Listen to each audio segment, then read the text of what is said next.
Alright, so I'm going to be doing front brakes on my truck. The caliper over here is locked up. I'm assuming you can see it. It is stuck solid. I was driving it and I kept smelling brakes. And I was like, some yahoo in front of me is driving with the emergency brake on. And then I just kept smelling it. It never went away. So I wasn't the yahoo with the emergency brake locked on, but I was the yahoo with the brakes locked up. So the front brake looks like the caliper probably rusted and stuck those pins. Not used to the snow. So what we're gonna do is pull the brakes. I've got boxes of brake parts. We're just gonna do calipers, carriers, rotors, and pads. So just whole new situation up here in the front. That'll be good. It doesn't save you much money for you know, trying to turn your rotors and all that. And these ones are definitely warped because this one was, I got out of my truck and the smoke was pouring out of the wheel well. So I'll probably check bearings while I'm in here to make sure I didn't cook all that grease out.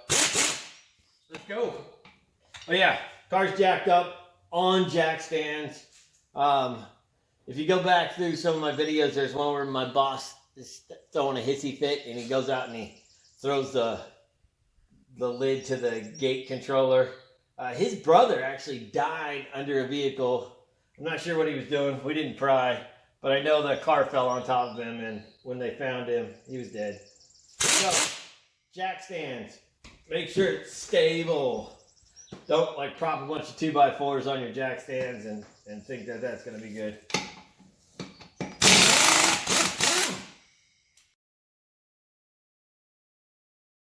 All right, so the other thing you need to do is make sure that you have all the right parts. So I checked. I pulled one of the calipers out, and it was it's the passenger side because it has the port at the bottom. So when it's in there, it'll be sitting that way with the port up top. So we do have a right and a left. I can't get them to bust loose with that air thing, so I have a breaker bar here. It used to be a ratchet. I welded that in, so now it's pretty much a breaker bar. So we can get it in here and give it some good smacks with the hammer. Do the same on that bottom one. And I went with the short socket instead of the long socket because, you know, you get this leverage torque and sometimes you'll just torque them right off. They're both 6-point. And if you don't know the difference between a 6-point and a 12-point, a 6-point grabs more on the flats, where a 12-point just grabs way out on the corners. You know, it has it's double amount. I'll try to find a socket and show you a picture. But you want to do 6-point every place you can. 12 points have a tendency to round off. See if we can get that to come off of there. Sometimes you can just stand on them. I can try to get a cheater bar piece of pipe in there or something. Nope, 200 pounds, can't fucking budge it. Alright, so that piece of pipe I had is my jack handle. See if I can get it here on the end of it and get that to bust loose. Yep, that worked. That should be loose enough to get the impact to pull it off. That moved it. Go back to saying this air gun is a piece of crap. There we go. See that hose is stretched to its max.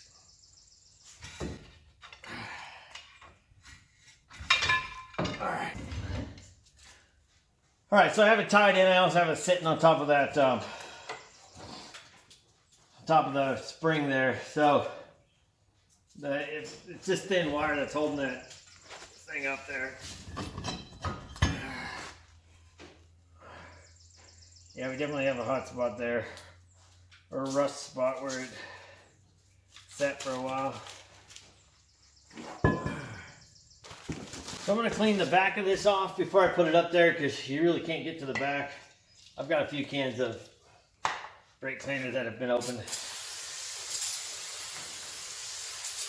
I'm gonna clean the back off good before we throw it up there. Yeah, pulling the grease and stuff.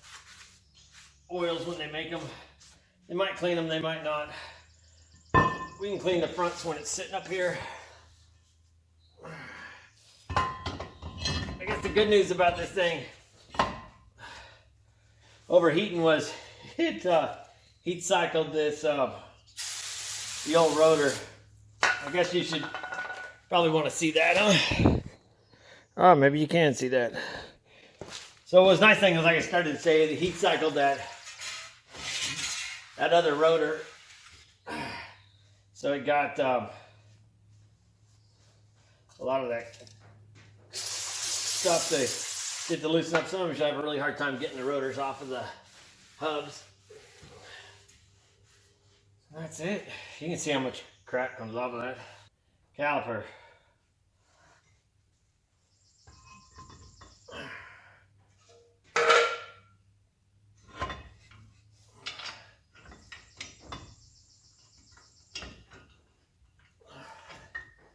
Oh, well, one other thing is I pulled that speed sensor wire off of the brake hose.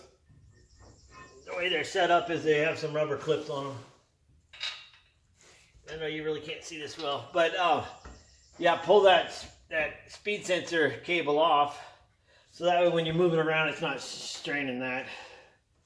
A long deep socket works way better for getting it off. Make sure they're both snugged up really good, because you don't want that coming off.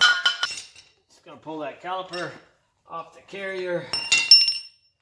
Now we can pull it down and manipulate and get everything we need to do.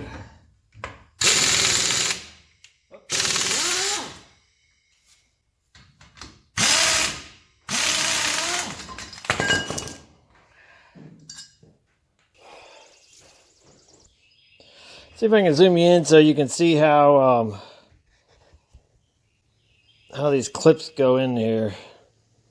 Hopefully you can see this. So there's left and right clips. May not seem like it, but if you look at them, you can see there's left and right. They're mirrors. And what it needs to do is this part pushes up here, so you basically drop it into its slot. Get it to drop in all the way, lay flush, and what that does is that keeps your brake pad firm. When you pop your pad in there, it keeps it pushed out. Then you also have these little clips. Let's call them horseshoe clips, but they're not like the old horseshoe clips. And there should be some holes in the tops of your brake shoes, and they just go right in there. Not really sure what the purpose is, because I don't think these are strong enough to push the brake pads apart. But maybe they are. Maybe it just keeps them from shifting too much. I don't know. At that point, your caliper will go over the top.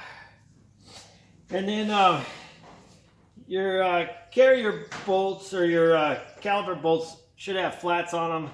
And that should help to line up. So make sure you don't get that all screwed up. Jam that up.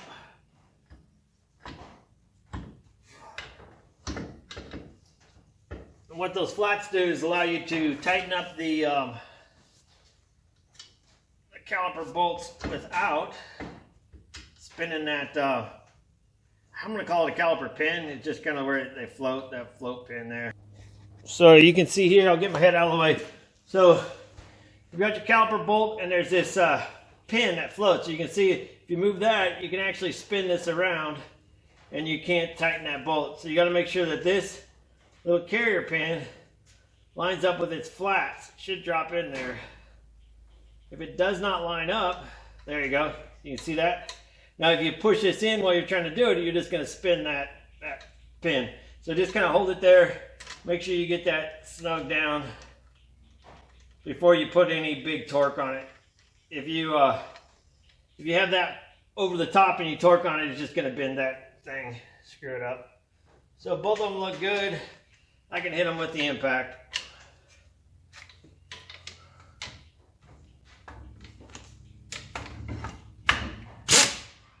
In the correct direction. See? See, look at that. Talk all your talk and you put the impact in the wrong direction.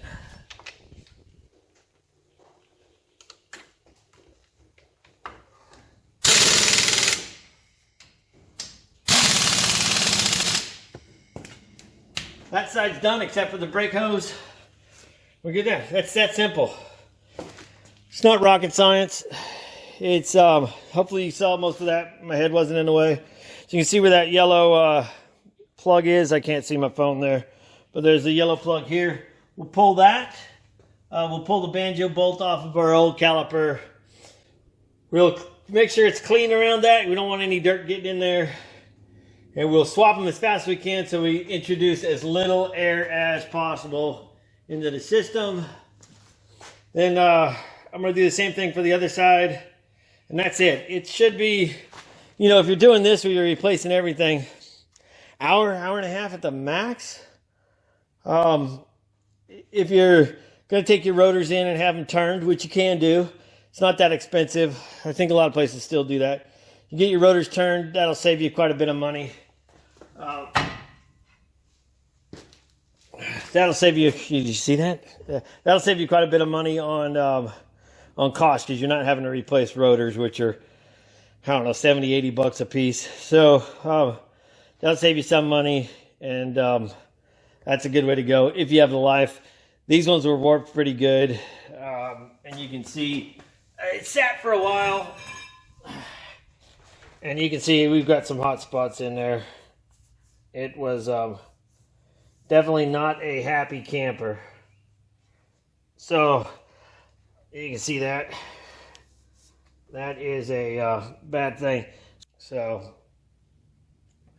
we will get that hose swapped over and then we'll go over and do the other side. And you can see I cranked the steering. So, you know, if you have it sitting straight, you limit your space back in there, crank the steering, make your life easy. You've got everything there to do it, so crank it over so you can get back behind there to those bolts and stuff. No sense in, you know, making your life more miserable. I know right now you're saying, wait, Mr. Muddy Udders, you didn't show us how to swap that brake line. How am I going to know how to do that? Well, you're going to lose some brake fluid. There's no way about it. You're going to introduce some air, so you're going to have to bleed the brakes. I'll probably wait for the wife to get home so I can have somebody yell at while I'm doing it. She'll appreciate that. So the good move would be to loosen it somewhat while it was still attached, but we didn't do that. So, impact it is. Like I said, I cleaned that good with some brake cleaner. We want to make sure we get that off. Get those old copper washers out of there. Get some stuff to wipe that off. And you're like, Mr. Muddy Udders, you just used a shitty, dirty rag to do that. All right. So, we're going to get our clean washers. One on the top, one on the bottom. Our bolt goes through there.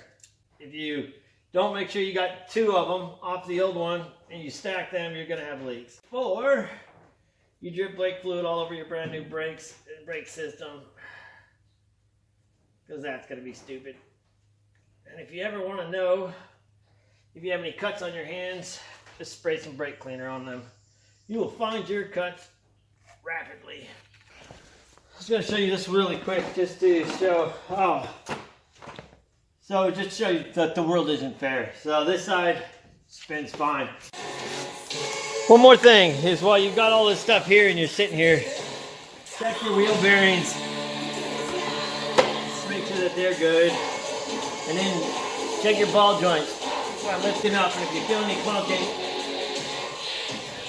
you're going to have to use ball joints. I can feel clunking, so video coming soon, ball joints. And sorry about the music. It's the only station that comes in here. One more.